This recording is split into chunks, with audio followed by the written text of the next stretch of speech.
Right now, as you watch this video, there might be another version of you making a different choice.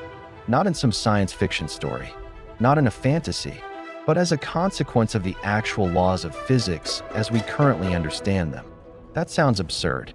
And for most of human history, it would have been absurd. But in the last 70 years, serious scientists, Nobel Prize winners, leading physicists, respected cosmologists, have argued that multiple universes, parallel realities, or what we call the multiverse might not just be possible. They might be inevitable. This is the science of the multiverse.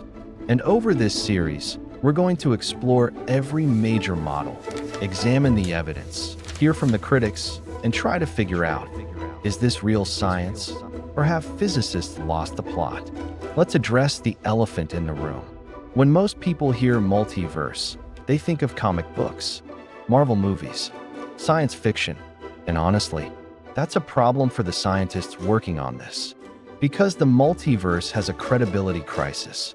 It sounds too much like fantasy, too convenient, too unfalsifiable, the kind of thing you dismiss as pseudoscience. So before we dive into what the multiverse might be, we need to answer a more fundamental question. Why do serious scientists think this is worth their time? These aren't fringe figures. Many worlds quantum mechanics was developed at Princeton. Eternal inflation comes from MIT, Stanford, and Cambridge. String theory's landscape emerged from the world's top physics departments. So what changed? How did we go from one universe being obvious common sense to maybe infinite universes being a legitimate scientific hypothesis? The answer comes from three independent directions. And the strange thing is, none of them started by trying to prove the multiverse. They were just trying to solve other problems, and the multiverse kept showing up as an unavoidable consequence. Let's start with quantum mechanics, because this is where the multiverse idea first appeared and where it's most controversial. In 1957, a physicist named Hugh Everett was trying to solve one of the deepest problems in quantum theory, the measurement problem. Here's the issue.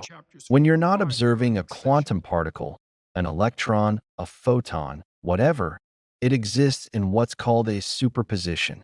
It's in multiple states at once. Not because we don't know which state it's in, but because it genuinely, physically exists in all of them simultaneously. We can prove this with interference experiments.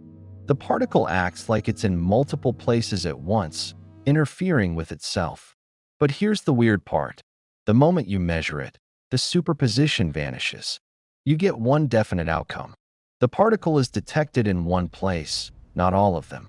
This is called wave function collapse. And for decades, physicists just accepted it. The math worked. Don't ask too many questions. But Everett asked the obvious question. Why? What physically happens during measurement? What makes the universe suddenly choose one outcome? And his answer was shocking. Nothing special happens. The wave function never collapses. All the outcomes happen. The universe, or more precisely, reality itself, splits into branches. One branch for each possible outcome. In one branch, the particle is detected here. In another branch, it's detected there. Both branches are equally real. You just only experience one of them because your brain, your consciousness, is part of that branch. This became known as the many-worlds interpretation. And it sounds crazy. But here's the thing. It's the simplest explanation that takes the quantum math seriously. Every other interpretation requires adding something extra, a collapse mechanism, hidden variables, a special role for consciousness. Many worlds just says, the equation is right. Let it play out. And if you do that, you get multiple realities. Now, does this prove the multiverse exists? No. There are other interpretations. We'll cover those in future episodes. But it means that one completely legitimate way to understand quantum mechanics, arguably the most mathematically straightforward way, requires parallel realities. That's not science fiction. That's quantum theory taken seriously. Okay, quantum mechanics is one thing. But there's a completely independent reason physicists talk about multiple universes, and it comes from cosmology. In the 1980s, physicists developed a theory called cosmic inflation to explain certain features of our universe. Why it's so uniform, why it's so flat, why we don't see certain relics from the Big Bang. The basic idea: in the first fraction of a second after the Big Bang, the universe expanded exponentially fast, faster than light. A tiny patch of space inflated to become the entire observable universe. And here's where it gets interesting. According to the math, inflation doesn't just happen once. It's eternal. Imagine a field, a scalar field, the inflaton field, permeating space. In some regions, the field decays and inflation stops. That's where a universe like ours can form. But in other regions, the field keeps inflating. And those regions produce new regions that also inflate. And so on. Forever. This creates a fractal structure. An infinite network of bubble universes embedded in an eternally inflating background. Each bubble is causally disconnected from the others. They can't interact. They're beyond each other's cosmic horizons. So in every meaningful sense, each bubble is its own universe. And this isn't speculation. This is a prediction of inflation. The same theory that successfully explains the cosmic microwave background, the large-scale structure of the universe, and several other observational facts. The physicist Alan Guth, one of the founders of inflation, has said that eternal inflation is the generic prediction. It's harder to avoid than to get. So again, we didn't set out to discover a multiverse. We were trying to explain our own universe. And the multiverse fell out of the equations. Now, does this prove other universes exist? No, we can't see them. We can't test them directly. But it means that our best current theory of cosmology predicts them. That's not metaphysics. That's extrapolating from tested physics. The third reason is more subtle, but it's deeply troubling to physicists. Our universe appears to be fine-tuned. The constants of nature, the strength of gravity, the mass of the electron, the cosmological constant, all have very specific values. And if those values were even slightly different, stars wouldn't form, atoms wouldn't exist, and life would be impossible. For example, the cosmological constant, the energy density of empty space, is positive and very, very small. If it were much larger, the universe would have blown apart before galaxies could form. If it were much smaller or negative, the universe would have collapsed.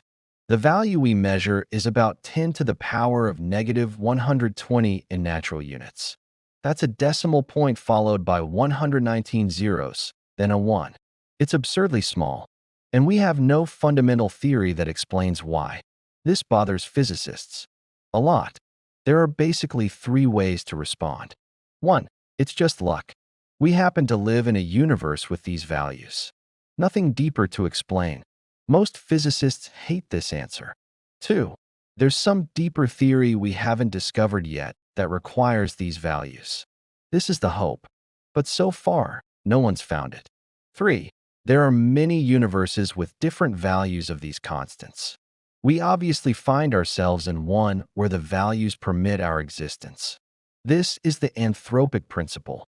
Option 3 requires a multiverse.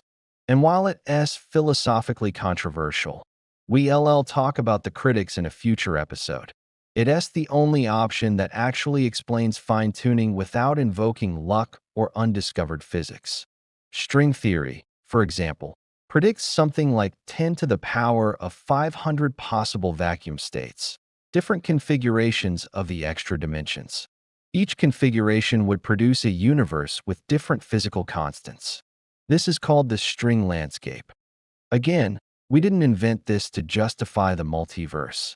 String theorists discovered it while trying to unify gravity and quantum mechanics. The multiverse came along for the ride. So where does this leave us? We have 3 completely independent lines of argument: quantum mechanics, cosmic inflation, and fine-tuning, all pointing toward multiple universes. Does that prove the multiverse exists? No. Science doesn't work that way. These are models, extrapolations, theoretical predictions. They're not observations. But here's what we can say. The multiverse isn't a wild guess. It's not science fiction dressed up as physics. It's an implication of our best current theories. You can reject it. Many scientists do. But if you reject it, you need to explain why. You need to say, here's where the standard model breaks down. Here's why inflation doesn't continue. Here's why quantum mechanics works differently than we think. Those are legitimate positions, but they require arguments. They require alternatives. The multiverse is now the default prediction of certain theoretical frameworks. To avoid it, you need to add something, a cutoff, a collapse mechanism, a selection principle. And that's why serious scientists take this seriously. Not because they want to believe in parallel universes, but because their equations keep telling them it might be true. Over this series, we're going to explore each model in depth. The many-worlds interpretation, eternal inflation, the string landscape, the mathematical universe hypothesis, the simulation argument. We'll look at the evidence, what little exists. We'll examine proposed tests. We'll hear from the critics who think this is all a waste of time.